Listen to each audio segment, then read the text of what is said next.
حضور نے ارشاد فرمایا آیت المنافق ثلاث، منافق کی علامتیں تین ہیں۔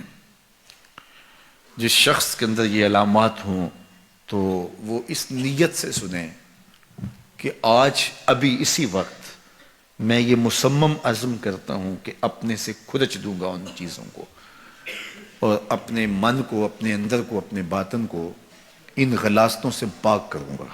اور عملی موضوعات پہ بات کرنے کا میرا مقصود بھی یہی ہوتا ہے کہ ہماری زندگی میں، سب سے پہلے اپنی زندگی میں اور پھر میرے ملنے والوں کی زندگی کے اندر عملی طور پہ تبدیلی پیدا ہو۔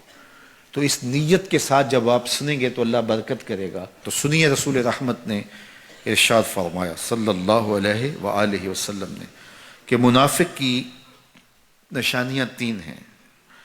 ان میں سے ایک اذا حدث کذب، جب وہ بولتا ہے تو جھوٹ بولتا ہے۔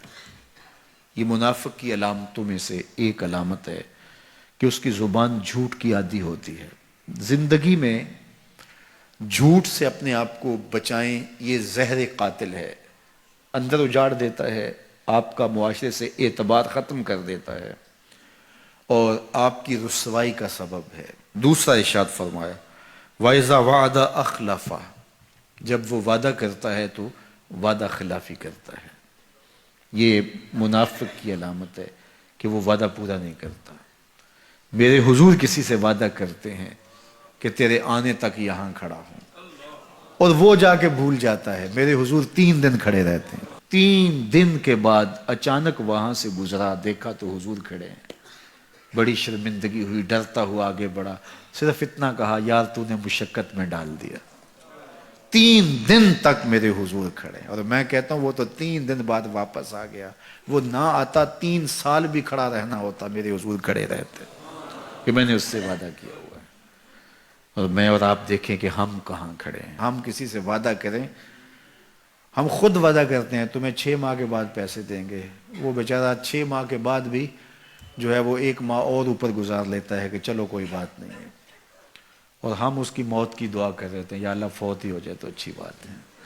تو پھر ہم کہیں کہ اللہ کی رحمتیں ہمیں نصیب ہوں، یار وعدہ کیا ہے اپنا تن بھی بیچ کے دینا پڑے تو دیں گے۔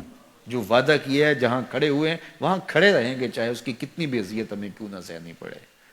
جب وعدہ کیا ہے تو پھر اس کو پورا کرو۔ تیسری بات میرے حضور نے ارشاد فرمائی وَإِذَا تُؤْمِنَ خَانَ، جب اس کے پاس امانت رکھی جائے تو خیانت کرے۔ اس کے پاس پیسے رکھے جائیں، دولت رکھی جائے، کوئی زمین اس کے نام کوئی کر دے کسی وجہ سے، کوئی اور اس کے پاس امانت رکھ دے تو وہ اس میں خیانت نہ کرے، بلکہ آپ کے پاس کوئی بات امانت رکھی جائے تو اس کو بھی جو ہے وہ لوگوں تک نشر نہ کرے۔ تمہارے کان میں اگر کوئی بات کرے تو وہ امانت ہے، جب وہ بات کر رہا ہو تو دائیں بائیں دیکھ رہا ہو، تو پھر اس کا مطلب یہ ہے کہ وہ یہ چاہ رہا ہے کہ یہ بات کوئی اور نہ سنے، تو پھر صاحب امانت کو چاہیے کہ کوئی اور نہ سنے۔ یہ امانت ہے اور اس امانت کو پورا کیا جائے۔ اور چوتھی علامت یہ ارشاد فرمائی منافق جب کسی سے لڑ پڑتا ہے تو گالیاں دیتا ہے۔ ہمارے دین نے ہمیں گالی دینے سے روکا ہے۔ اپنی زبان کی پاکیزگی اور اپنی زبان کی طہارت کا سامان کیجیے۔ آپ کسی بھی حالت میں ہوں، آپ کے اوپر کوئی کتنی بھی زیادتی کر رہا ہو، آپ کو کوئی تھپڑ بھی مار رہا ہو، تو آپ اس کا مقابلہ ضرور کریں، لیکن آپ کی زبان گندی نہیں ہونی چاہیے۔ یہ غصے کے وقت ہی تو انسان کا پتہ چلتا ہے۔ ظفر اسے آدمی نہ جانیے چاہے جتنا بھی ہو صاحب فہم و ذکا، جسے عیش میں یاد خدا نہ رہی، جسے تیش میں خوف خدا نہ رہا۔